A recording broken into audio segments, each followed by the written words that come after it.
ध्रुव राठी कितनी हद तक सिर्फ पैसों के लिए बोलता है। मैं तो कहता हूं दोस्तों, आप उसको 4 पैसे ज्यादा दोगे ना तो अपने खिलाफ भी बोलने लग जाएगा और बोलेगा नमस्कार दोस्तों, मैं आपको आज एक बात बताना चाहता हूं कि मेरे से बड़ा बेईमान कोई इंसान नहीं है इस धरती पे और मैं एक धोखेबाज इंसान हूं। मैं सिर्फ पैसे के लिए बोलता हूं। राहुल गांधी को इससे मतलब नहीं कि इंडिया ने पाकिस्तान के कितने विमान गिरा दिए। राहुल गांधी को इस बात से मतलब है कि पाकिस्तान ने इंडिया को कितनी क्षति पहुंचाई। वो इंसान जो खुद इंडिया में पैदा नहीं हुआ वो दावा करता है कि मैं हूं भारत का सबसे बड़ा संविधान नेता और हर वक्त अपने जेब में संविधान की बुक लेके घूमता रहता है। वो पार्टी जो पिछले 37 बार से लगभग एक भी चुनाव नहीं जीती है वो दावा करती कि हमारे साथ धोखा हुआ है।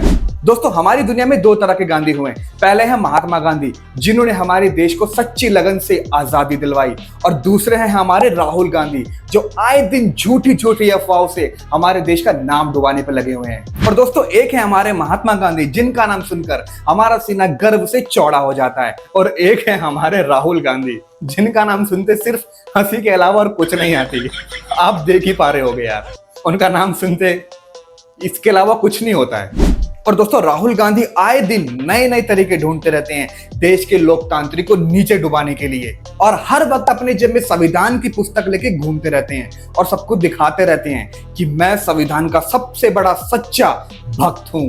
दोस्तों, हाल ही में जब 2024 के प्रधानमंत्री के चुनाव हुए थे तो वहां पर राहुल गांधी ने कुछ ऐसे नए नए तरीके आजमाए जिससे उनको प्रधानमंत्री बनने में आसानी हो। उन्होंने भारत जोड़ो यात्रा स्टार्ट की। उन्होंने यहाँ तक कि अपना खुद का यूट्यूब चैनल भी बनाया ताकि यंग जनरेशन को अट्रैक्ट किया जाए और उनको बताया जाए कि मेरे से अच्छा नेता तुम्हारे लिए और कोई नहीं हो सकता। और दोस्तों, जब हाल ही में 2024 के इलेक्शन के रिजल्ट आए तो राहुल गांधी का नाम कहीं दूर दूर तक नहीं था, ये हम सबको पता है।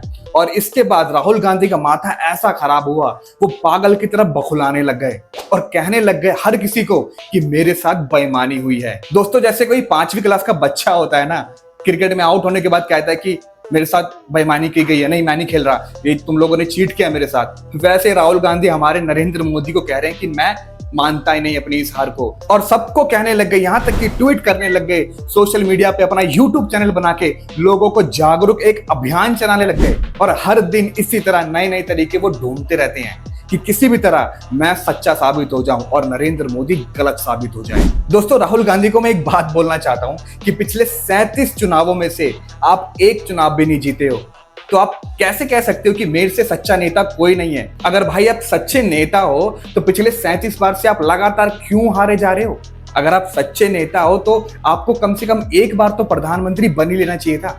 आप एक बार भी नहीं बने और आप बात करते हो कि मेरे साथ बेईमानी हुई है, मेरे साथ चीटिंग की गई है। और दोस्तों, इतने अतरंगी फॉर्मूले अपनाने के बाद भी राहुल गांधी स्टिल प्रधानमंत्री के चुनाव हार गए। यहाँ तक कि उन्होंने भारत जोड़ो यात्रा इतनी लंबी करी, इतने सारे लोग उनकी यात्रा में जुड़े, लेकिन जब बात आई चुनाव जिताने की, जब बात आई वोट की, तो किसी ने उनको वोट तक नहीं दिए। दोस्तों, इससे साफ पता चलता है कि राहुल गांधी की भारत जोड़ो यात्रा में जितनी भीड़ इकट्ठी हुई थी वो सिर्फ पर डे के 300 के एक मजदूर थे, इसके अलावा कुछ नहीं। आप खुद सोचो, अगर वो सच्चे होते या वो पैसों से नहीं लाए गए होते तो आज राहुल गांधी हमारे प्रधानमंत्री होते। इतना बड़ा बदलाव कैसे आ सकता है कि आपकी यात्रा में लाखों करोड़ों लोग जुड़ रहे हैं और वोट देने के नाम पे कोई भी नहीं आ रहा। और दोस्तों, इसी तरह राहुल गांधी अपने एक नए मुद्दे के साथ खड़े हो गए हैं और उनका इस बार का मुद्दा है कि मेरे साथ वोट चोरी हुई है, यानी कि बीजेपी वालों ने मेरे साथ धोखा किया है, सेम चीज दोबारा से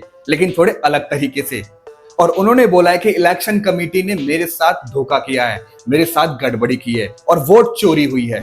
राहुल गांधी ने अपनी पूरी वीडियो यूट्यूब चैनल पे डाली और वहां पर बताया कि मेरे साथ इलेक्शन कमेटी ने धोखा किया है, जो मुझे वोट आने वाले थे मेरे से वोट वो छीन लिए गए हैं, मतलब वोट चोरी हुई है। और ऐसी एडिटिंग कर रखी है कि एक नॉर्मल सा इंसान भी उनके बहकावे में आ जाए, लेकिन अफसोस सब झूठ है। और जब राहुल गांधी ने कमेटी को बोला कि मेरे साथ बेईमानी की गई है, मेरे साथ वोट चोरी की गई है, तो इलेक्शन कमेटी ने बोला ठीक है, अगर आपके साथ आपको लगता है कि बेईमानी हुई है तो आप हमें इसका पक्का सबूत दे दो और अगर सबूत नहीं दे पाए तो हमें एफिडेविट पे लिखकर माफीनामा दे दो। और दोस्तों, इसके बाद हुआ क्या? वही हुआ जो राहुल गांधी हमेशा करते हैं, सच्चाई से भागना। और राहुल गांधी बोलने लग गए कि मैं कोई सबूत नहीं देने वाला, मैं जो बोल रहा हूं सच बोल रहा हूं, आपको मेरी बात माननी पड़ेगी। और एफिडेविट देने से इनकार कर दिया कि मैं कोई एफिडेविट नहीं देने वाला। मतलब ना ही वो ये बोल रहे हैं ना ही वो बोल रहे हैं, वो डायरेक्ट बोलना चाहते हैं कि मैं सच हूं बिना सबूत के। अब दोस्तों यहाँ पे इलेक्शन कमेटी की बात करें तो उनका साफ कहना है कि हम ऐसे किसी को सबूत कैसे दे दें। अब कोई भी इंसान आके किसी को बोलेगा कि मुझे ये चाहिए, मुझे ये दिक्कत हो रही है, तो कोई अचानक से कर तो देगा नहीं, उसके सबूत भी होते हैं, कोई रीजन भी होता है वैलिड, उसके बाद ही किसी की जांच पड़ताल होती है। लेकिन राहुल गांधी ने बस हवा में कुछ भी बोल दिया अनाप शनाप। और दोस्तों जब इलेक्शन कमेटी ने उनसे सबूत मांगे तो राहुल गांधी के पास हर बार की तरह इस बार भी कोई सबूत नहीं था। दोस्तों ये राहुल गांधी इंडिया का सबसे बड़ा कॉन्फिडेंट इंसान है। मैं तो कहता हूं ये सुपर गुड एक्टर है यार। इतनी सच्चाई से, इतनी क्लीन तरीके से झूठ कोई कैसे बोल सकता है। भाई जो बंदा इंडिया में पैदा ही नहीं हुआ और जो इंसान अपना बर्थडे इंडिया के बाहर बनाता है, उसकी फैमिली दावा करती है कि हमसे बड़ा देशभक्त कोई नहीं है। और भाई इस बंदे ने अपनी खुद की एक टीम बना ली है, अपने खुद की तरह। तेजस्वी यादव, अखिलेश यादव और हमारे खुद राहुल गांधी, ये तीनों एक ही तरह के लोग हैं। और मैं तो कहता हूं ये भारत के लिए सबसे बड़े नासूर हैं। वो कहते हैं ना कि बीमार का दोस्त बीमार और दुश्मन का दुश्मन दोस्त होता है, तो बस वही फॉर्मूला यहाँ पर है। तेजस्वी यादव, अखिलेश यादव और राहुल गांधी तीनों के तीनों कट्टर दुश्मन है हमारे नरेंद्र मोदी के, और तीनों मिलके आए दिन कोई ना कोई कांड करते ही रहते हैं। यहाँ तक कि दोस्तों राहुल गांधी को इससे फर्क नहीं पड़ता कि इंडिया ने पाकिस्तान के कितने विमान गिरा दिए। राहुल गांधी को इससे फर्क पड़ता है कि पाकिस्तान ने इंडिया की कितनी क्षति पहुंचाई। और यहाँ तक कि राहुल गांधी ये कहते हैं कि जो सीज फायर हुआ था उसको ट्रंप ने रुकवाया है, जबकि ऐसा सरासर गलत है। दोस्तों यहाँ पर मैं एक बात कहना चाहता हूँ राहुल गांधी से कि आप कितनी भी राजनीति कर लो, कितना भी कुछ कर लो, लेकिन देशभक्ति तो सबसे ऊपर होती है ना। जैसे ओबीसी, वो भी नरेंद्र मोदी के अपोजिट पार्टी में है, लेकिन जब बात भारत की आई तो वो भारत का साथ देने के लिए खड़े हो गए और पाकिस्तान के खिलाफ बोलने लग गए। और वही है हमारे एंटी इंडियन राहुल गांधी, उनको कोई फर्क नहीं पड़ता देश से। वो कह रहे हैं कि पाकिस्तान ने कितने विमान गिरा दिए इंडिया के, मुझे ये तो बताओ। और नरेंद्र मोदी ने कोई सीज फायर नहीं रुकवाया, वो ट्रंप ने रुकवाया है। और दोस्तों यहाँ पर मैं किसी के फेवर में नहीं हूँ, ना ही बीजेपी के, ना ही कांग्रेस के, और ना ही किसी और के। मैं सिर्फ वो आपको बता रहा हूँ जो एक्चुअली में सच बात है, इसके अलावा कुछ भी नहीं। और जो सही बोलेगा, जो अच्छा काम करेगा, मैं उसके साथ हूँ। और जो गलत करेगा, फ्रॉडगिरी मचाएगा और फेक न्यूज फैलाएगा, मैं उसके सख्त खिलाफ हूँ। और दोस्तों इस बंदे ने अपना कैंपेन, वोट चोरी का कैंपेन इस तरह से बढ़ाया, इस तरह से वायरल किया ना कि मासूम लोगों को, जिसको कुछ पता भी नहीं इसके बारे में, उनको झूठ बोल के सच साबित करवा दिया कि मैं सच बोल रहा हूं और मेरी बात तुम लोग मानो, मेरे साथ बेईमानी हुई है। और दोस्तों एक किस्सा सुनाना चाहता हूं मैं आपको। कुछ दिन पहले मैं टीवी देख रहा था, तो मेरी बहन फोन चला रही थी। मेरी बहन मेरे पास आती, कहती कि ये वीडियो देख, इसमें राहुल गांधी क्या कह रहा है कि इसके साथ वोट चोरी हुई है, ये सच कह रहा है, गलत हुआ इसके साथ। मतलब मैं वो देख के अपनी बहन पे हंस पड़ा कि यार ऐसा कुछ भी नहीं है, ये बंदा बस झूठ बोलता है और झूठ ही बोलना काम है इसका। मतलब दोस्तों खुद सोचो यार, ऐसे ऐसे बंदे, ऐसे ऐसे लोग जिनको कुछ नहीं मालूम इसके बारे में, उसके दिमाग में भी वो गलत चीजें डाल रहा है कि मेरे साथ धोखाधड़ी हुई है। और प्रधानमंत्री नरेंद्र मोदी एक झूठे नेता है, ऐसा राहुल गांधी का मानना है। और दोस्तों यहाँ पर मैं राहुल गांधी के फैमिली मेंबर की बात करना चाहता हूँ, ध्रुव राठी की। एग्जैक्टली मुझको तो ये उसका फैमिली मेंबर ही लगता है, जो हर वक्त आए दिन नरेंद्र मोदी के खिलाफ और राहुल गांधी के साथ में, उनके फेवर में बोलता रहता है। तो इसका मतलब तो सीधा सीधा हुआ कि ध्रुव राठी राहुल गांधी के फैमिली का मेंबर है। और दोस्तों ध्रुव राठी पैसे के लिए राहुल गांधी के हाथों बिक चुका है और आए दिन उसके फेवर में बोलता रहता है। मैं आपको एक बात बता दूं दोस्तों, जो ध्रुव राठी एक बार को आम आदमी पार्टी के खिलाफ बोलता था, उसके बाद सडनली वो इंसान अपने चैनल पे आम आदमी पार्टी की डॉक्यूमेंट्री पब्लिश करता है और आम आदमी के फेवर में बोलता है। अब आप खुद सोचो, जो इंसान कुछ टाइम पहले आम आदमी के खिलाफ था, यानी केजरीवाल के खिलाफ बोल रहा था, अब सडनली वो अपने चैनल पे आम आदमी की डॉक्यूमेंट्री पब्लिश करता है और उसके फेवर में बोलता है। यहां से आप खुद अंदाजा लगा सकते हो कि ध्रुव राठी कितनी हद तक सिर्फ पैसों के लिए बोलता है। मैं तो कहता हूं दोस्तों, आप उसको 4 पैसे ज्यादा दोगे ना तो अपने खिलाफ भी बोलने लग जाएगा और बोलेगा नमस्कार दोस्तों, मैं आपको आज एक बात बताना चाहता हूं कि मेरे से बड़ा बेईमान कोई इंसान नहीं है इस धरती पे और मैं एक धोखेबाज इंसान हूं। मैं सिर्फ पैसे के लिए बोलता हूँ, वो ऐसे बोलना स्टार्ट कर देगा।